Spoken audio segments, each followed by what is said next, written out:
el tema que vamos a tratar hoy se titula ¿Cómo andar como Cristo? Es difícil, ¿verdad? Pretender andar como Cristo. Cristo fue el personaje que podríamos decir, la Biblia lo señala con el más lleno de gracia. Obviamente era Dios, y es Dios.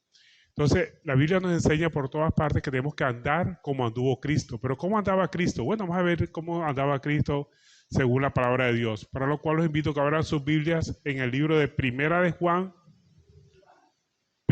Juan, capítulo 2, verso 6. Primera de Juan. Sí, porque hay un libro que se llama Juan, Evangelio de Juan, y este es Primera de Juan, carta de Primera de Juan. Primera de Juan, capítulo 2, verso 6. Dice Primera de Juan, capítulo 2, verso 6. El que dice que permanece en él debe andar como él anduvo. ¿Andar como anduvo Cristo? Bueno, ¿qué significa andar como anduvo Cristo? Andar como anduvo Cristo no significa que nosotros vamos a escoger 12 apóstoles, porque eso fue lo que hizo nuestro Señor Jesucristo en primera instancia, ¿verdad? Escogió a 12 apóstoles. No, ¿verdad? Él nos escoge a nosotros, que es diferente. Nosotros no tenemos por qué escoger 12 apóstoles. En Efesios 1, capítulo 1, verso 4 nos dice, según nos escogió en él antes de la fundación del mundo para que fuésemos santos y sin mancha delante de él. O sea, que nosotros no escogemos a nadie. Él es el que nos escoge a nosotros. También andar como Cristo no significa que andemos haciendo milagros, ¿verdad? Cristo, donde iba él, hacía muchos milagros. Así lo dice 1 Juan capítulo 14, verso 12, cuando dice, de cierto digo, el que en mí cree, las obras que yo hago, él hará también, y aún mayores hará porque yo voy al Padre. Entonces muchos dicen que este versículo está diciendo que nosotros vamos a hacer los mismos milagros que hizo Jesucristo, pero yo todavía no he visto a nadie que convierta el agua en vino. Ni nadie que camine sobre las aguas. Bueno, aunque sobre las aguas hay algunas personas que han caminado en piscina, pero resulta que eso es un truco que coloca unas láminas de acrílico a 10 centímetros de superficie del agua y caminan sobre esas láminas. ¿Y qué pasa? Que esas láminas con el agua no se ven, entonces simulan estar caminando sobre las aguas. Pero hay una gran diferencia. Cristo no caminó en una piscina con agua. Cristo caminó sobre el mar de Galilea y caminó aproximadamente 7 kilómetros. Algunos dirán, ¿por qué 7 kilómetros? Porque resulta que el mar de Galilea tiene un diámetro aproximadamente de 14 kilómetros. Y la Biblia nos enseña que Jesucristo alcanzó la barca cuando estaba en la mitad del mar. O sea que Jesucristo caminó aproximadamente 7 kilómetros sobre el agua. Eso es imposible, nadie lo puede hacer, ¿verdad? Pedro caminó unos pasos nada más y sin embargo se hundió porque quitó la mirada de Cristo. Entonces el único que ha podido caminar tan gran distancia sobre las aguas es Cristo, sin ningún truco, solamente con su poder, con su autoridad. Entonces solo Cristo pudo hacer. Ahora, ¿por qué Cristo hizo muchos milagros que nosotros no podemos hacer? Porque él tenía que demostrar que era el profeta prometido. Todo lo que él decía o hacía, se tenía que cumplir. Porque así decía la profecía que había sobre Cristo, donde dice Deuteronomio 18:22. Aquí hablan del profeta que venía a hablarle a los hijos de Israel. Deuteronomio 18:22 dice, si el profeta hablare en nombre de Jehová y no se cumpliere lo que dijo, ni aconteciere, es palabra que Jehová no ha hablado. Con presunción la habló el tal profeta, no tengas temor de él. Por eso era que todo lo que decía nuestro Señor Jesucristo siempre se cumplía. Cuando maldijo a la higuera, inmediatamente la higuera se secó. Cuando le decía a los enfermos, al paralítico, levántate y anda, enseguida automáticamente esa persona se levantaba. O sea, todo lo que él decía inmediatamente se cumplía. Tenía que demostrar que él era el profeta que había sido, perdón la redundancia, profetizado para Israel. Entonces, ¿por qué? Porque los israelitas obviamente eran muy incrédulos y ellos creían era por las señales. Entonces, tenía que venir lleno de señales.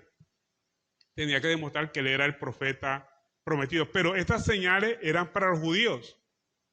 Porque Jesucristo él dijo que él había sido enviado solamente a las ovejas perdidas de la casa de Israel. Así lo dice en Mateo 15:24. Entonces, vemos que Jesucristo, la enseñanza de él iba destinada a los hijos de Israel. Pero nosotros tenemos que hacer todo lo que está profetizado sobre nuestro Señor Jesucristo. Sobre él, que él vino aquí a salvar el mundo. Entonces, nosotros obviamente también cumplimos esa misión cuando predicamos la palabra de Cristo. O sea, nosotros tenemos que predicar el mensaje de salvación de Cristo, pero no hacer todo lo que nuestro Señor Jesucristo hizo, sobre todo las señales que él venía haciendo para demostrar a los israelitas que él era el profeta enviado. Entonces, nuestro Señor Jesucristo hizo muchas señales cuando vino en la carne, para demostrar que era el profeta prometido y que esas señales eran para los judíos. Pero, ¿qué pasa en la actualidad? Jesucristo sigue haciendo milagros, muchos milagros, pero con la diferencia que no necesita la intervención de ningún humano para él hacer los milagros, porque Jesucristo es el mismo ayer, hoy y por los siglos. Los milagros que él hizo en la antigüedad o anteriormente los sigue haciendo ahora, pero no se requiere la intervención del hombre para que él siga haciendo los milagros. Entonces, la palabra nos enseña que Jesucristo sigue haciendo milagros, sigue haciendo milagros. Eso es importante que lo tengamos en cuenta. Pero tenemos también que tener en cuenta que el verdadero milagro en el que nosotros podemos intervenir para que efectivamente se dé es que las personas conozcan de Cristo a través de la predicación de la palabra de Dios. Cuando una persona lee sobre la palabra de Dios o alguien le predica es cuando puede cimentarse su fe, porque la palabra de Dios nos enseña que la fe es por el oír y el oír la palabra de Dios. Y escuchar la palabra de Dios puede ser por nosotros mismos que leamos la palabra o que alguien nos predique sobre la palabra. Y ahí tenemos el verdadero milagro. ¿Cuál es el verdadero milagro que Dios puede hacer en nosotros? La conversión, que cambiamos nuestra manera de ser, que ya no seamos los mismos que éramos antes, que las cosas que hacíamos antes ya no las volvamos a hacer, que la gente vea el cambio en nosotros. Ese es el verdadero milagro que podemos recibir. No una sanidad física, porque la sanidad física depende de Dios. Pero el verdadero milagro, que es la conversión, depende de nuestro arrepentimiento, que nosotros aceptemos a Cristo como nuestro Señor y Salvador y que podamos vivir en obediencia a esa palabra de Dios. Y ese es el verdadero milagro. Y ese verdadero milagro se consigue solamente a través de la fe. Y la fe lo tenemos por el oír la palabra de Dios. La fe viene del oír la palabra de Dios. Y oír la palabra de Dios puede venir por nosotros mismos que estudiemos la palabra o que alguien nos haya predicado, alguien nos haya hablado de la palabra. Entonces, ese es el verdadero milagro, el nuevo nacimiento que podamos experimentar nosotros, que ya no seamos las mismas criaturas que éramos antes. Ese es el verdadero milagro, el milagro que Dios quiere, porque ese verdadero milagro es el que nos da el conocimiento del reino de Dios. Así lo dice Juan capítulo 3, verso 5, cuando respondió Jesús a Nicodemo, que le dijo, de cierto te digo, que el que no naciere del agua y del Espíritu no puede entrar en el reino de Dios. Y podríamos agregar algo, no puede ver el reino de Dios, porque para ver el reino de Dios tiene que ser a través de la fe, porque la fe es la que nos permite ver el actuar de Dios. Sin fe es imposible agradar a Dios. Entonces, pero la fe solamente lo tenemos a través del oír la palabra de Dios. Así, solamente de ahí surge la fe. La fe, por aquí podemos decir entonces que la fe no es ese sentimiento, un deseo que la persona tiene de que las cosas le vayan bien. Bueno, y podemos tener deseo, y eso está bien que usted tenga deseo de que las cosas le vayan bien. Pero eso no es fe, eso es simplemente un pensamiento positivo. La fe nace por el oír y el oír la palabra de Dios. Esa es la verdadera fe, la fe bíblica, la fe que mueve montañas. ¿En qué sentido mueve la montaña? Que ya no vamos a ver que las circunstancias son adversas a nuestro querer, sino que las circunstancias por las que estamos pasando, a pesar que son negativas en un momento dado a primera instancia, la vemos como algo funesto. Sabemos que a largo plazo todo es para nuestro bien, como dice Romanos 8:28, que todo lo que le sucede a los que conforme a su propósito son llamados es para su bien. Entonces tenemos que esperar y confiar en Dios, porque a través de su palabra nos demuestra que todo lo que nos suceda siempre será para nuestro bien. Si no, miremos el caso de José. Fue vendido por los hermanos, fue hecho esclavo, estuvo en la cárcel, y todo era para bien, para preservar la vida del pueblo judío. Entonces, todo lo que nos suceda siempre será para nuestro bien, para perfeccionar nuestra fe.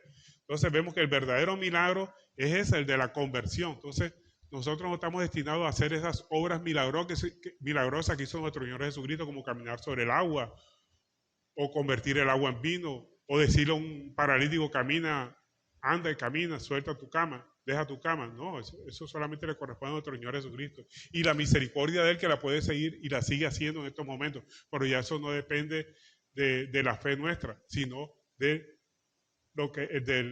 propósito de Dios, el de hacer milagros. Y Dios sigue haciendo milagros. Lo que pasa es que nosotros vemos los milagros solamente en las cosas aparentemente positivas para nosotros, pero no lo vemos en la negativa, como una enfermedad, una prisión, una calamidad doméstica. También está la mano de Dios obrando en nosotros, quitándonos estas cosas que hemos fabricado nosotros como nuestros propios dioses. Dios permite todo eso siempre para nuestro bien, porque Dios siempre quiere el bien nuestro.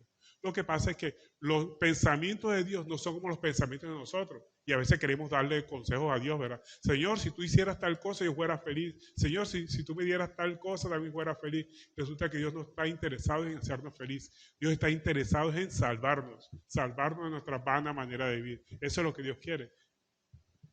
Pero también andar como Cristo no significa ser crucificado físicamente.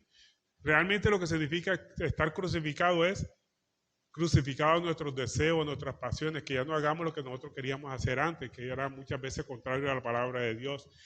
Ser crucificado significa no ser crucificado por nuestro cuerpo, sino nuestras pasiones, nuestros vanos deseos. Así lo dice Gálatas 5:24. Dice, pero los que son de Cristo han crucificado la carne con sus pasiones y deseos. Esa es la verdadera crucifixión que nosotros tenemos que hacer. Tenemos que tener crucificadas esas pasiones y deseos que nos apartan de la obediencia de la palabra de Dios. Entonces ya vimos lo que no significa andar como Cristo. Entonces no significa andar como Cristo el escoger discípulos, ni mucho menos hacer milagros como los que hizo nuestro Señor Jesucristo, ni ser crucificado físicamente. Pero entonces, ¿qué significa andar como Cristo? Bueno, la misma palabra nos lo dice, que andar como Cristo significa una total obediencia a Dios. Ser manso. Nuestro Señor Jesucristo dijo, ser manso y humilde como soy yo. ¿Qué significa ser manso?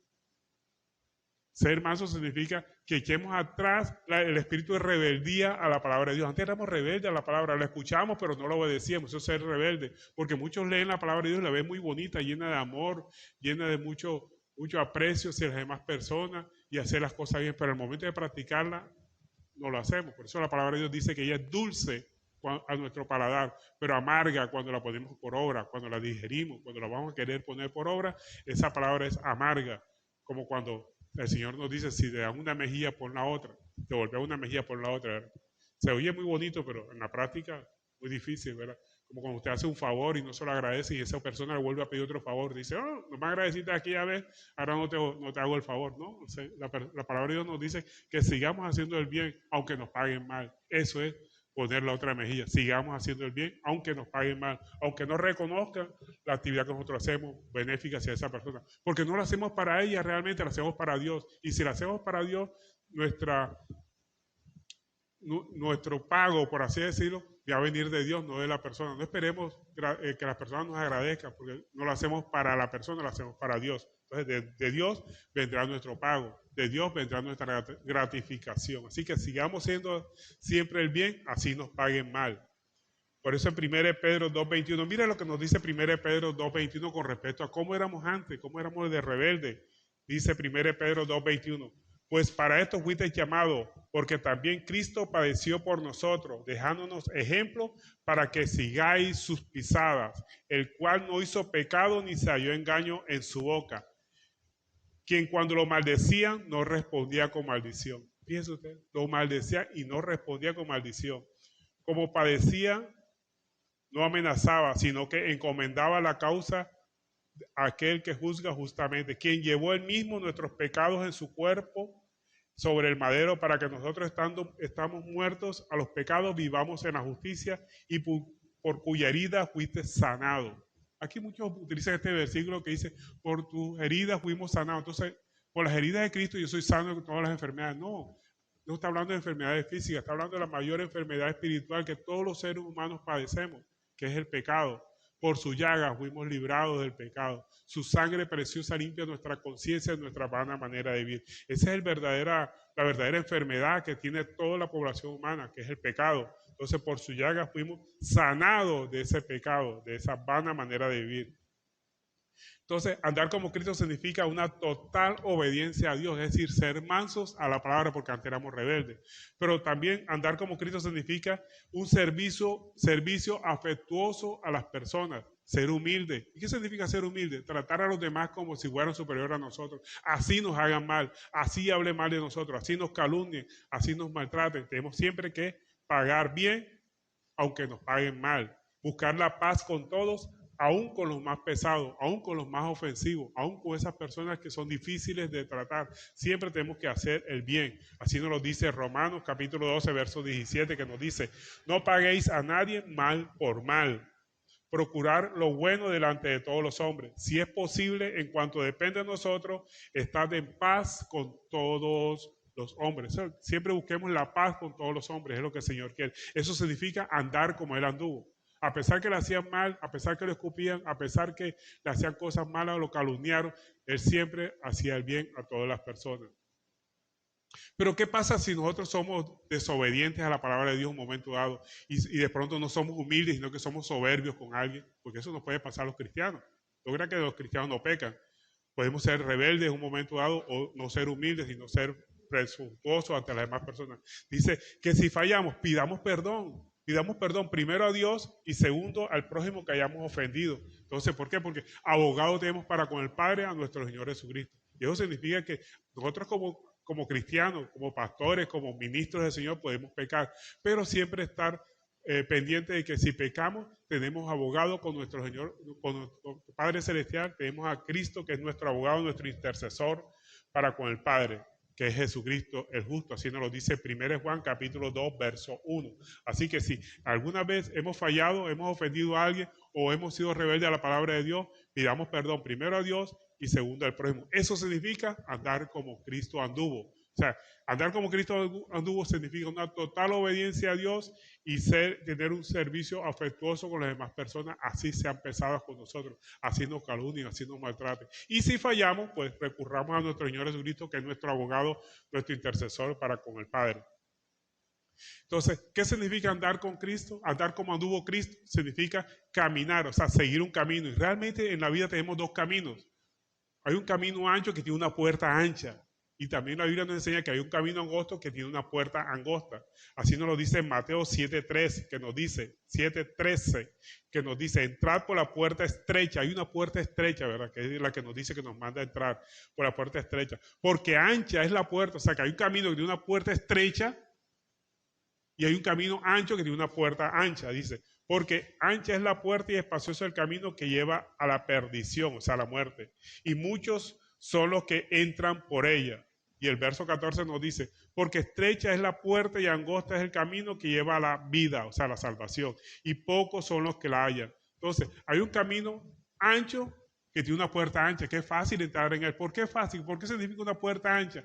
Porque esa puerta ancha significa nuestras pasiones, nuestros deseos. Cada uno tiene una pasión, un deseo que nos incita a pecar de forma diferente. Nadie peca igual que otro. Algunos tienen afición por el trago, otros por la lujuria, otros por la calumnia, otros por hablar mal del otro, otros por el chisme. Entonces, por eso se habla de una puerta ancha, porque hay muchas formas de entrar por esa puerta, de acuerdo a las pasiones y deseos de cada una persona, y lleva ese camino de perdición, ese camino ancho, y una puerta ancha, que son nuestros deseos. Y eso es lo natural, así nacemos todas las personas, con tendencia a querer hacer todo lo que nosotros querramos. Todos nuestros pecados, todas nuestras pasiones nos llevan a esos pecados, porque lo que nos lleva a nuestros pecados son nuestra propia concupiscencia. Por eso la palabra de Dios nos dice, si alguno es tentado, no diga que es tentado de parte de Dios, porque Dios no tienta a nadie, sino que cada uno de acuerdo a su propia concupiscencia es seducido y atraído. O sea que la concupiscencia de cada uno es diferente al del otro. Y esa es la puerta ancha. Por eso se llama puerta ancha, porque cada uno tiene una concupiscencia diferente. Pero esa puerta ancha lo lleva ¿a qué? A pecar. Lleva a un solo objetivo, a pecar. Y a entrar por la puerta ancha que lleva el camino ancho lo lleva ¿a qué? A la muerte, a la perdición. Y la puerta angosta que lleva el camino angosto. ¿Cuál es la puerta angosta? Nuestro Señor Jesucristo. Y nuestro Señor Jesucristo nos dice que tenemos que crucificar nuestros deseos. O sea, que ¿por qué es angosta? Porque entramos nosotros solos sin nuestra pasión y nuestros deseos, sino siguiendo o obedeciendo a Dios. Por eso es una puerta angosta, porque solamente entramos nosotros sin los deseos, sin las pasiones. Por eso es puerta angosta. Nos lleva a ese camino angosto. Pero para entrar por él hay que esforzarse. Hay que dejar nuestras pasiones, nuestros deseos para poder obedecer la palabra de Dios. Hay una sola puerta que es obedecer a Cristo. Para ello tenemos que dominar nuestros deseos. Esa puerta podríamos decir que nos lleva a un camino angosto, que es el camino espiritual. Por eso en Juan capítulo 10, verso 9 nos dice, yo soy la puerta, dice nuestro Señor Jesucristo. Yo soy la puerta, el que por mí entrare será salvo y entrará y saldrá y hallará pasto. pasto quiere decir comida, ese refrigerio que necesitamos todos, ser libre de las tribulaciones. Pero solamente somos libres de las tribulaciones a través de nuestro Señor Jesucristo. Y cuando crucificamos nuestras pasiones, obedeciéndolo a Él. Él nos va a dar unos pastos, nos va a dar tranquilidad, ese remanso de paz que todos buscamos, porque todos queremos vivir en paz. A pesar que no tengamos mucho dinero, muchas posesiones materiales, queremos vivir en paz y esa paz solamente nos la ofrece Cristo cuando crucificamos nuestras pasiones y deseos, pero de la mano de Cristo, porque el mismo Jesucristo dijo, sin mí nada podéis hacer, y la verdad es que sin Él no podemos obedecerlo, o sea, todo tenemos que hacerlo de la mano de Cristo, obedeciéndolo a Él. Y en Juan 14:6 nos dice, Jesús le dijo, yo soy el camino, la verdad y la vida. Nadie viene al Padre si no es por mí. ¿Ves que él mismo se autodenomina como la puerta? Y la verdad que Él es la puerta angosta. Porque tenemos que dejar atrás nuestras pasiones y nuestros deseos. Entramos solo obedeciéndolo a Él. Por eso es una puerta angosta. ¿Y por qué es angosta? Porque tenemos que someternos, hay que esforzarse para entrar por ella. Muchos quieren entrar por ella, pero como no se esfuerzan en sacrificar sus pasiones y deseos, no pueden entrar por ella. Ahora, ¿qué tan angosta es esa puerta y el camino? Entramos no por hacer nuestras obras, sino por sacrificar nuestros deseos, por no hacer nuestros deseos. Por eso es que es angosta, porque tenemos que sacrificar nuestros deseos para poder entrar por ella. En Hebreos 12:2 nos dice, puesto los ojos en Jesús, el autor y consumador de la fe, el cual por el gozo puesto delante de él sufrió la cruz, menospreciando el oprobio, y se sentó a la diestra del trono de Dios. Miren, menospreciando el oprobio. Eso es lo que tenemos que hacer, no menospreciando que nos tilden mal, porque como cristianos tenemos que estar apercibidos de que nos van a tratar mal, de que nos van a calumniar, de que van a hablar mal de nosotros. Y eso es normal, eso está profetizado por nuestro Señor Jesucristo. Si a Él lo trataron mal, ¿nos van a tratar mejor a nosotros que somos sus discípulos, sus siervos? No, ¿verdad? Si a Él lo trataron mal, no esperemos un trato bueno de parte del mundo. Igual nos van a tratar, inclusive, no digamos que peor, porque nadie de nosotros lo han crucificado ni le han metido una lanza por su costado físicamente hablando. De pronto espiritualmente o verbalmente lo han hecho, pero físicamente no lo han hecho y con Él lo hicieron todo eso, lo escupieron.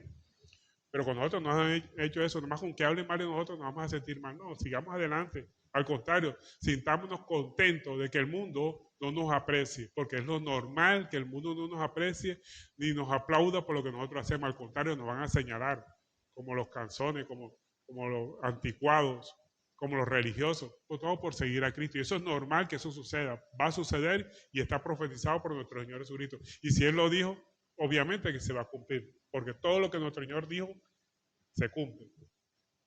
Y en Efesios capítulo 2, verso 8 nos dice, porque por gracia soy salvo, por medio de la fe y no de vosotros, pues es don de Dios, no por obras para que nadie se gloríe. Por eso es que la puerta es angosta, porque nuestras obras buenas que nosotros hagamos no nos van a hacer conducir a entrar por la puerta angosta, porque yo ayudo, porque le doy comida a fulano, perencejo, o ayudo a medio barrio, medio pueblo, por eso me va a dar lugar a entrar por la puerta angosta. No, Señor, nuestras buenas obras no nos acompañan, lo único que nos hace entrar por esa puerta angosta y ese camino estrecho es nuestra confianza en Cristo, porque la salvación no es por obra, sino por confiar en Cristo, es por gracia, es algo que Él nos ha dado gratuitamente por confiar en Él. Entonces por eso es angosta, porque nuestras buenas obras nunca nos van a acompañar ahí, sino siempre nuestra fe en Cristo Jesús. Y en 1 Corintios 5:3 nos dice, porque primeramente os he enseñado lo que a sí mismo recibí, que Cristo murió por nuestros pecados. O sea, Cristo murió por nuestros pecados es para que precisamente no entremos por esa puerta angosta con nuestros pecados, sino que dejemos nuestras pasiones, nuestros deseos a un lado, pero siempre de la mano de Cristo, porque sin Cristo nada podemos hacer. Pero para entrar por esa puerta angosta, cuando nosotros hablamos de andar, además de referirse de caminar, de seguir un camino, y ahí ya sabemos que tenemos que seguir el camino angosto, significa también ocuparse. Cuando decimos andar, es ocuparse, dedicarse, controlar esos malos deseos que tenemos para poder tener vida y poder tener paz en Cristo Jesús. Porque los que son de la carne piensan en las cosas de la carne, pero los que son del Espíritu, pues piensan en las cosas del Espíritu. Así nos lo dice Romanos 8:5, y el verso 6 nos dice, porque el ocuparse de la carne es muerte, pero el ocuparse del Espíritu es vida. Entonces tenemos que ocuparnos en hacer las cosas del Espíritu y no las cosas de la carne. ¿Qué significa hacer las cosas de la carne? andar con ira, contienda, pleito, distensiones, calumnias. Esas son cosas de la carne. Vamos siempre a perder la salvación, o no perder la salvación, sino que nunca vamos a ser salvos si andamos en esa actitud de haciendo las obras de la carne. Pero tenemos que hacer son las obras del Espíritu: paz, benignidad, paciencia, tolerancia, tolerarnos unos con otros. Eso es lo que el Señor quiere que hagamos. Nos ocupemos de las cosas espirituales y no de la carne. Tenemos que cambiar la forma de pensar para cambiar la forma de actuar, porque nosotros no podemos cambiar la forma de actuar si no cambiamos la forma de pensar. Podemos cambiar la forma de actuar. Si cambiar la forma de pensar, eso sería hipocresía. Simplemente hacer las cosas para que me vean, pero siempre sigo pensando mal de las personas. Eso significaría hipocresía. Tenemos que cambiar la forma de pensar. Por eso Efesios 4:22 nos dice: en cuanto a la pasada manera de vivir, despojado del viejo hombre que está viciado conforme a los deseos engañosos. ¿Y qué tenemos que hacer para despojarnos de los deseos engañosos?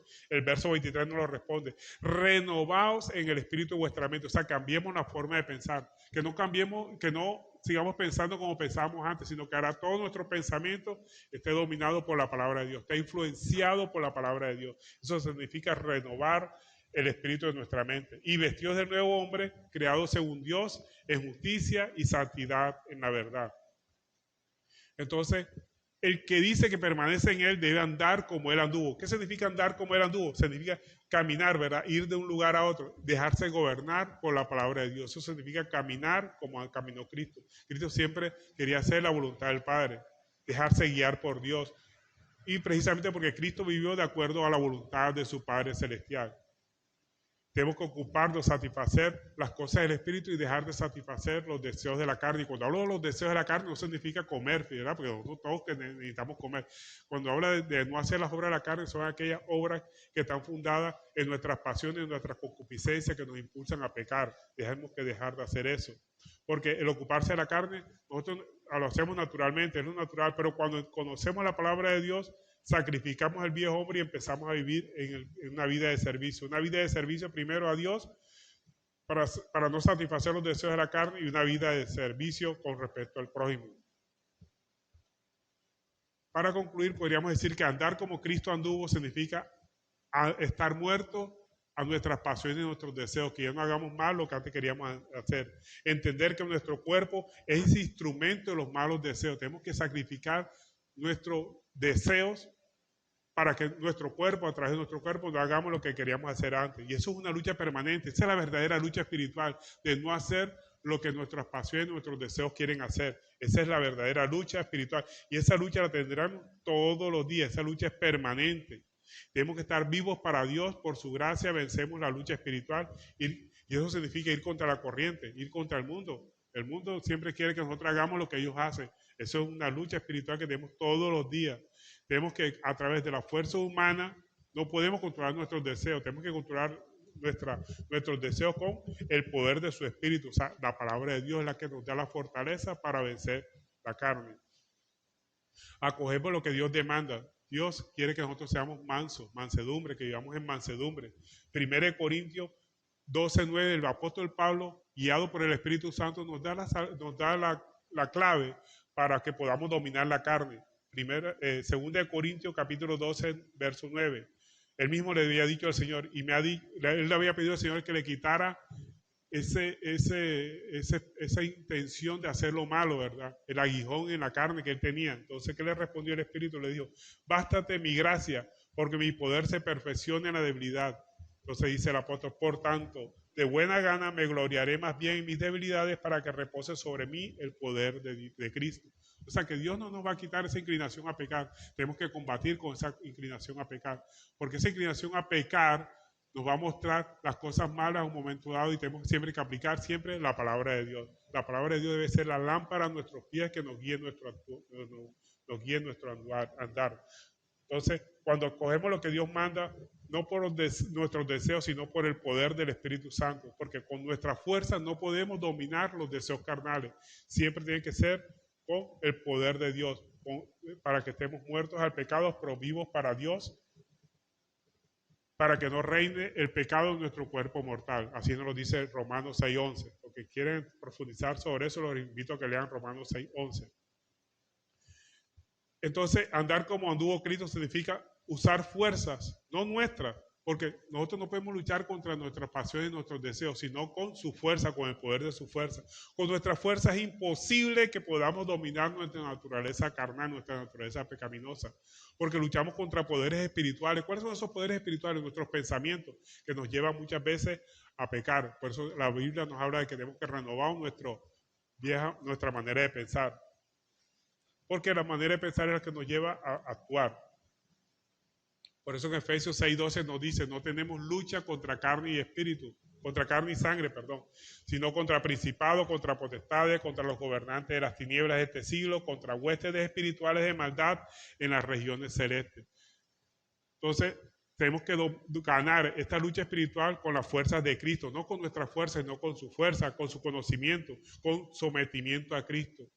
Solamente con el conocimiento de Cristo. Por eso el Señor nos dice que tenemos que crecer en gracia, crecer en conocimiento de la palabra de Dios. La palabra de Dios es la que nos da la fortaleza para nosotros poder vencer en esa lucha carnal. Cristo venció, pero a través de Cristo nosotros somos más que vencedores. Él nos transmite esa fuerza, esa corona de gloria, nos la transmite a nosotros cuando nosotros somos obedientes, cuando tenemos conocimiento de Cristo y nos sometemos a Él. Entonces, andar como Cristo no significa que nosotros andemos escogiendo discípulos, como hizo nuestro Señor Jesucristo, que escogió los 12 discípulos, porque Él nos escoge a nosotros. No significa que andemos haciendo grandes milagros, porque solo Cristo los puede hacer, que los hizo para demostrar que Él es profeta prometido y que eran señales para los judíos. Mostrar el camino es lo que tenemos que hacer nosotros, predicar la palabra de Dios, enseñar a las personas cuál es el camino de salvación. Y ese es el verdadero milagro que nosotros podemos influir un momento dado para que otras personas se conviertan, porque el verdadero milagro es la conversión de las personas, que ya dejen de actuar como antes hacían. Andar como Cristo no significa que andemos crucificados físicamente, sino crucificar nuestras pasiones, nuestros deseos, no nuestro cuerpo. Andar como Cristo significa una total obediencia a Dios, ser mansos, porque anteriormente éramos rebeldes a su palabra y no pecar. Y que tengamos un servicio afectuoso con las personas, ser humilde, tratar a las personas como si fueran superiores a nosotros, buscar la paz con todos, aún con los más pesados, aún con los más contenciosos, con esas personas que nos hacen la vida de cuadrito, no importa, nosotros tenemos siempre que buscar la paz, perdonando, tenemos que buscar siempre esa coinonía con todas las personas, aunque no pensemos igual que ellas, siempre buscar la paz con todas las personas. Y si fallamos en esa obediencia a Cristo y en tratar afectuosamente a las personas, pidamos perdón, porque a través de Cristo tenemos nuestro propio abogado, nuestro abogado que intercede por nosotros ante nuestro Padre Celestial. Y dice que la palabra de Dios que el amor cubrirá multitud de faltas. Entonces, si hemos fallado en algo, pidámosle perdón a Dios y a la persona que hayamos ofendido. Bueno, y esta ha sido la enseñanza por el día de hoy. Espero que la atesoren en sus corazones. Lo más importante es que la pongan por obra. Damos gracias a Dios por esta enseñanza y a ustedes por habernos escuchado.